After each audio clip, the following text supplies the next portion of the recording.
حصہ لے رہے ہیں اس میں نے ایک ٹویٹ دیکھ کے پریشان ہو گیا, میں دیکھ کے حیران ہو گیا. اس میں لکھا جی کہ فیلڈ مارشل کی آمد سے پاپولیشن کنٹرول ہو جائے گی. اب یہ بہت بڑا اقدام کیا گیا, اور یہ فیلڈ مارشل کے بغیر ہونا نہیں تھا. مجھے سمجھ نہیں آتی کہ فیلڈ مارشل کیا بندوق کی نوک پہ یہ اس کو بند کروائیں گے, کس طرح کرے گا. یہ تو اس کے اوپر بے شمار باتیں ہو چکی, لیکن مجھے اس بات پہ حیرت ہوتی ہے کہ وہ اس کو گلوریفائی کیوں کر رہے ہیں. یعنی فیلڈ مارشل کے لیے آپ پہلے بندے لانچ کرتے ہیں, گالیاں نکالتے ہیں, لوگوں کو برا بھلا کہتے ہیں. فیلڈ مارشل تصویر تو لگائے نا کم از کم فیلڈ مارشل کی. فیلڈ مارشل اپنے دن کے آخری دنوں میں گھس چکے ہوئے ہیں.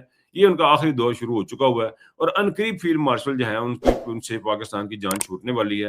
آپ کو بات بڑی عجیب سی لگے گی, لیکن یہ حقیقت ہے. جو فسطائیت اور گاندنوں نے کر دی ہے, جس طرح قرآن آیات کے لگا ڈی پی لگا کے بچوں کی تصاویر لگا کے ان کو دفاع کیا جا رہا ہے, پھر ان کو پاپولیشن کنٹرول جیسے ڈپارٹمنٹ پہ اس کے اندر ایک ہائی لیول کمیٹی بنائی گئی بچے کنٹرول کرنے کے لیے. اس پہ اتنی سائنس کی ضرورت نہیں بھجن. وہ پہلے بھی کچھ چارج چل جاتا بچپن میں, بچے دو ہی اچھے کمپین تھی اس طرح کمپین کر لیتے, لیکن فیلڈ مارشل کو لا کے بیچ میں بٹھایا گیا. اور فیلڈ مارشل صاحب کو بچانے کی, پاپولر کرنے کی یہ وہ کوشش ہے جو مریم کر رہی ہے. یعنی روٹے نہیں اپنی فوٹو لوا لو, اب فیلڈ مارشل کی ہر جگہ پہ تصویر لگ رہی. بلوچستان اور کشمیر میں ایک چیز جو ہے نا وہ بڑی قابل غور ہے, واقعی پاکستان کے لوگوں کو دیکھنا کہ کشمیری جو ہے ایک بہت بڑے تعداد میں پاکستان کا اپنے حقوق کا دفاع کر رہے ہیں. پاکستان کے عوام کو ان لوگوں سے سبق سیکھنے کی ضرورت ہے کہ یہ نکلے, اور اسی طرح پہ بلوچستان میں نکلے ہوئے ہیں. بلوچستان میں بڑے پیمانے پہ, بلوچستان کیونکہ بہت بڑا رقبہ ہے اور اس پہ جگہ جگہ دور دور علاقے ہیں اور بہت ہی پسماندہ ہے, بڑی غربت ہے وہاں پہ. وہاں پہ تصاویر دیکھ لو کہ لوگ احتجاج کر رہے ہیں, ویڈیوز دیکھ رہے لوگ احتجاج کر رہے ہیں, اور فوجی وردی میں مبلوس جو لوگ ہیں وہ ان کو مار پیٹ کر رہے ہیں, فائرنگ بھی ہو رہی ہے, گھروں کو جلایا بھی جا رہا ہے. یہ سارا کچھ ہو رہا ہے. یہ اس بات کی یہ انڈیکیشن ہے کہ نہ کشمیر خاموش بیٹھا ہے, نہ بلوچستان خاموش بیٹھا ہوا ہے. اس وقت ضرورت ہے پنجاب کو اٹھنے کی, پنجاب کے عوام کو سوچنے کی ضرورت ہے کہ ہم نے اس معاملے میں کرنا کیا, ہم نے جانا کس طرف ہے, یہ ملک جو ہے یہ لے کے کہاں پہ لے کے جا رہا ہے اسمبلی. تو انہوں نے صرف اس بات کے لیے احتجاج نہیں کرنا کہ عمران خان بارہ, انہوں نے صرف رول آف لا کے لیے احتجاج نہیں کرنا. اب تو معاملہ ہمارے پیٹ تک آ گیا ہوا ہے, مہنگائی اس میں اس لیول پہ پہنچ گئی ہے کہ اس کا حل نہیں ہے اس کے احتجاج کے بغیر. اور وہ آپ لوگوں کو نکلنا, جو لوگ یہ کہتے ہیں کہ جو لوگ نکلتے نہیں ہیں ان لوگوں کے لیے یہ بڑا سبق ہے کہ لوگ تو نکلے ہیں. اب آپ کیسے نہیں نکلے. آدھا پاکستان سڑکوں میں بیٹھا ہوا ہے. بلوچستان دیکھ لیں, کہ کشمیر دیکھ لیں, کشمیر کو میں تو پاکستانی سمجھتا ہوں, تو کشمیر دیکھ لیں اور بلوچستان دیکھ لیں, وہاں پہ لوگوں کے جو حالات اور ان کا جو چلانے کا طریقہ ہے نیا نکال لیا نا ملک چلانے کا.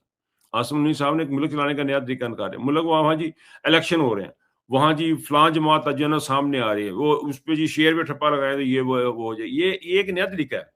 بجائے اس کے کہ لوگوں کے مسائل کو حل کیا جائے, بجائے اس کے کہ لوگوں کے مسائل کو جو وہاں پہ ہیں جینوئن مسائل ہیں ان کو حل کیا جائے, وہ لوگوں کو لڑا کے حکومت کرنا چاہیے. یہ بڑا ایسٹ انڈین سٹائل ان کا عاصم منی صاحب کے ریجیم کا. انہوں نے نئے بندے لانچ کیے ہوئے وہاں پہ جی, ان کو ووٹ دے دیں تو ملک ایسے ہو جائے گا. انہوں نے ایکشن کمیٹی کا ٹویٹس آ رہی ہیں اور اس قسم کے پروپیگنڈا کیا جا رہا ہے کہ جی ایکشن کمیٹی کے جو وہ کے مقابلے میں کشمیری باہر آ گئے, انہوں نے اپنا زبردست کردار ادا کر دیا.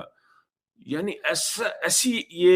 ایسے طریقے سے ملک چلانے کی کوشش کرتے ہیں, بجائے اس کے کہ ان لوگوں کو آپ سنیں, ان کی بات سنیں, ان کے پاس بیٹھیں, ان کو اس کو کلعدم قرار دے دو, اس کو نکال دو, اس کو مار دو, اس کو پیٹ دو.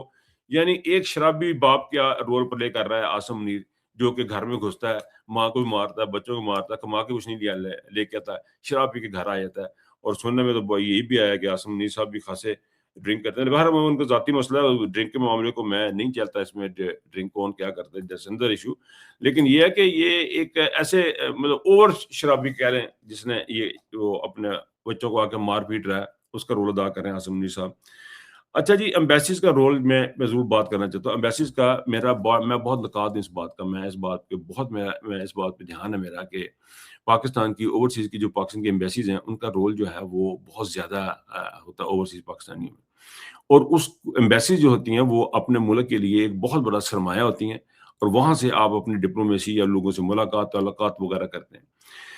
مجھے اچھی طرح پتا ہے کہ ہمارے جو اوورسیز پاکستانیوں کے, بلکہ شروع سے میں یہ دیکھ رہا ہوں, یہ ایمبیسیز کو میں بڑے عرصے سے دیکھ رہا ہوں. یہ اس وقت سے دیکھ رہا ہوں جب میں بہت چھوٹا تھا, اور میں اپنے والد صاحب کے ساتھ اٹلی میں, ہالینڈ میں, بیلجیم میں, ان تمام ایمبیسیز میں, پاکستان ایمبیسیز میں گیا. وہاں کے اس وقت کے ایمبیسیڈر سے میری ملاقات ہوئی.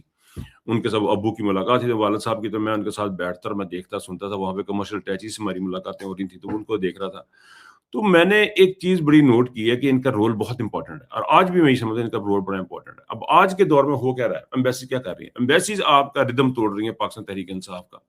یہ ایسی ملاقاتیں کروانے کی کوشش کرتے ہیں جہاں پہ یہ بیٹھ کے پروموٹ کرتے ہیں موجودہ رجیم کو، موجودہ گورنمنٹ کو پروموٹ کر رہے ہیں، اور ان کے بارے میں بتایا جا رہا ہے کہ جی بڑے اچھے لوگ ہیں، عاصم منیر صاحب بڑے اچھے ہیں، شہباز شریف صاحب بڑے اچھے ہیں، مطلب ان کو پروموٹ کرنے کا کام کرے. اس کے گھیرے میں پھر ہمارے پاکستانی جو ہیں پاکستان تحریک انصاف کے لوگ آ جاتے ہیں.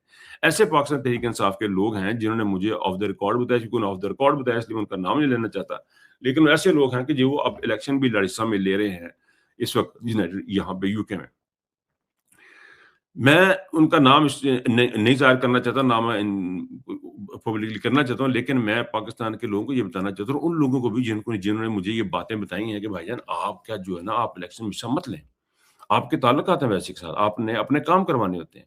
آپ پاکستان تحریک انصاف کے ساتھ جب الیکشن لڑتے ہیں تو آپ عمران خان سے زیادتی کر رہے ہیں. یہ اب آپ دیکھیں کہ محیط پیرزادہ نے بھی امریکہ میں ایک کانفرنس میں بتایا کہ ایمبیسی میں بیٹھا ہوا جو ایک بریگیڈیئر یا کرنل ہے وہ کس طرح انفلوئنس کرتا ہے وہاں کے عوام کو، وہاں کے لوگوں کو اس طرح ڈراتا دھمکاتا ہے، اور عمران خان کی آواز کو دبانے کی کوشش کی جاتی ہے. اور یہ صرف امریکہ میں نہیں ہو رہا، یہ پوری دنیا میں ہو رہا ہے. اور اسی طرح میں چونکہ برطانیہ میں، تو برطانیہ کے بعد برطانیہ میں یہی کچھ ہو رہا ہے. اور میری ان تمام دوستوں سے درخواست ہے جو کہ اس وقت پاکستان تحریک انصاف کے پلیٹ فارم سے الیکشن لڑ رہے ہیں مختلف جگہوں پہ، اور جن کے پاکستان ایمبیسی کے ساتھ تعلقات ہیں یا اوورسیز پاکستانی فاؤنڈیشن کے جو سربراہ ہیں ان لوگوں کے ساتھ ان کے تعلقات ہیں، وہ پلیز اپنے آپ کو دور کریں. وہ پاکستان کی تحریک انصاف کی بہتری کے لیے، عمران خان کی بہتری کے لیے وہ ان الیکشن سے اپنے آپ کو دور کریں، کیونکہ یہ بڑا امپورٹنٹ ہے. اس کو آپ مذاق مت سمجھیں. اگر آپ کو پاکستان کے ساتھ ہمدردی ہے، پاکستان کی عوام کے ساتھ ہمدردی ہے، عمران خان کے ساتھ کچھ بھی ہمدردی ہے، آپ لوگ پیچھے ہو جائیں. یہ بڑا امپورٹنٹ موقع ہے کہ آپ الیکشن سے باہر نکل جائیں، کیونکہ اس سے ہوگا کیا ہوگا، لوگوں کو پتہ تو ہے کہ آپ کے کیا تعلقات ہیں، اور آپ اوورسیز کے اوپر قبضہ تو کر نہیں پائیں گے. آپ کو، مجھے نہیں سمجھ آتی کیوں اس چیز کی ضرورت ہے. میری بڑی ہمبل ریکویسٹ ہے کہ محیط پیرزادہ کے جو معاملات ہیں اس کو دیکھنے کے بعد، یا پھر میری ریکویسٹ ہے کہ اوورسیز پاکستانی فاؤنڈیشن OIC سے میری ریکویسٹ ہے ایک فارم، ایک ڈکلیریشن فارم جو ہے وہ تمام کینڈیڈیٹ کو دیا جائے، جہاں پہ وہ انڈر اوتھ بتائیں کہ وہ امبیسیز کے لیے کسی بھی قسم کا ڈائریکٹلی یا انڈائریکٹلی کوئی کام نہیں کریں گے یا ان کے انفلوئنس میں نہیں آئیں گے، اور وہ عمران خان کی پارٹی لائن کو ٹو کریں گے اور پارٹی لائن کے اوپر چلیں گے. یہ بڑا امپورٹنٹ ہے. اس چیز کو پلیز اس کے اوپر بات ہونی بڑی ضروری ہے، کیونکہ یہ معمولی واقعہ بات نہیں ہے کہ ایمبیسیز کے رول کا. ایمبیسیز کا رول بڑا سخت، بڑا زبردست ہے. یہاں کے MPs تک ان کا رول ہے. یونیورسٹیز تک جو بچے پڑھنے آتے ہیں ان کے اوپر بھی اثر انداز ہونے کی کوشش کی جاتی ہے. لیکن میرا جو اپنے والد صاحب کے ساتھ میں آپ کو بتا رہا تھا، کہہ رہا تھا کہ میرا کچھ انٹریکشن ہے، وہی انٹریکشن یہ بتاتا ہے کہ اگر ہماری ایمبیسیز پراپر طریقے سے کام کرتی ہیں پاکستان کے لیے تو پاکستان ایک شاندار ملک ہوتا. لیکن ہماری ایمبیسیز میں جو بیٹھے ہوئے افسران تھے انہوں نے بچوں کے ویزے لگوانے، ان ملکوں میں سیٹل ہونے، اس کے علاوہ اور کوئی کام نہیں کیا. پاکستان کی بہبود کا، پاکستان کی ترقی کا کوئی کام نہیں کیا. اور آج کل جو کام ایمبیسیز میں بیٹھ کے جو سب سے زیادہ ہو رہا ہے، وہ ایک تو لوگوں کے شناختی کارڈ جو ایکسپائر ہوتے ہیں وہ تو ہوتا ہی ہوتا ہے، لیکن سب سے زیادہ جو کام ہو رہا ہے وہ یہ ہو رہا ہے کہ یہاں اس ملک میں کون کون سے لوگ یہاں پہ بیٹھے عاصم کے خلاف باتیں کر رہے ہیں، ان کی ریکی کی جاتی ہے، ان کے پیچھے بندے لگائے جاتے ہیں، ان کو زبان بندی کروائی جاتی ہے. پھر پاکستان تحریک انصاف کے اندر کے جو لوگ ان سے کہا جاتا ہے کہ آپ یہ کریں یہ کریں، کہ چھوٹے چھوٹے مطالبات ہوتے ہیں، اور وہ چھوٹے چھوٹے مطالبات جو ہمیں عمران خان کی تحریک کو نقصان پہنچاتے ہیں. یہ میرا پوائنٹ ذرا پلیز نوٹ کیجیے گا. اچھا جی، یہ کہ ڈار صاحب کی جو سٹوری آئی تھی، ڈار صاحب، ڈار فیملی کا نے جو گند ڈالا تھا، اس کے بارے میں ایک کچھ صاحب ہیں، ان کا میں نے کلپ دیکھا. وہ فرما رہے ہیں کہ جی اگر پولیس چاہتی تو ان کو چپ چاپ باہر بھیج سکتی تھی، لیکن پولیس بڑی اچھی ہے. انہوں نے کہا نہیں، باہر سے عورتیں آئی ہیں، ظلم ہوا ہے، ان کو پکڑو، ان کا حساب کرو. یہ ہماری پولیس تو بڑی شاندار ہے. یعنی کس طرح پولیس ان کو باہر بھیج سکتی تھی؟ وہ بچیوں کے ساتھ، جو خواتین کے ساتھ جو ظلم کیا گیا، جو زیادتی کی، اس کو دبانے کا، اس کو گلوریفائی کرنے کا، اس کو چیزوں کو بتانے کا ان کا ایک عجیب ایسا انداز ہے کہ مجھے تو سمجھ نہیں آتی. یعنی پولیس چاہتی تو بھجن، پولیس تو انڈر پریشر میں تھی. پولیس نے تو پہلے بتا دیا تھا کہ بھجن یہاں سے نکلیں.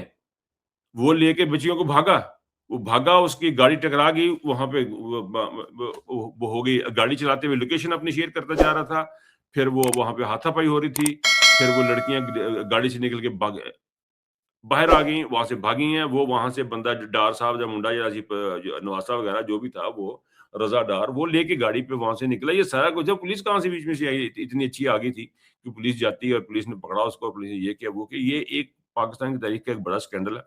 یہ آصم منیر صاحب بیٹھ کے اس کے اوپر سوچے گا کہ یہ جو سکینڈل ہے، یہ دنیا میں اس وقت خبر چلنی شروع ہو چکی ہوئی ہے کہ پاکستان کا جو فارن منسٹر ہے، پاکستان کا جو ڈپٹی پرائم منسٹر ہے، اس کی فیملی جو ہے ریپ کے کیس میں انوالو ہے، ان کے بچے ریپ کیس میں انوالو ہے، اور اس میں کرپٹو کرنسی انوالو ہے۔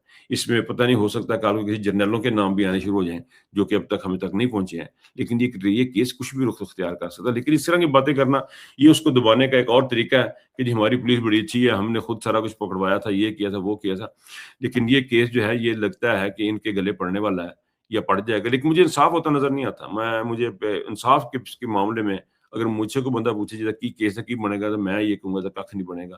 ہاں، ان خواتین کے ساتھ مجھے میری انفارمیشن کے مطابق ان سے کوئی ڈیل شیل بھی ہونے کی کوشش کی جائے کہ پیسے واپس کر دیتے ہیں، یہ واپس کر دیے ہیں، یہ اس قسم کی چیزیں ہیں تاکہ یہ زیادہ بات نہ کھلے۔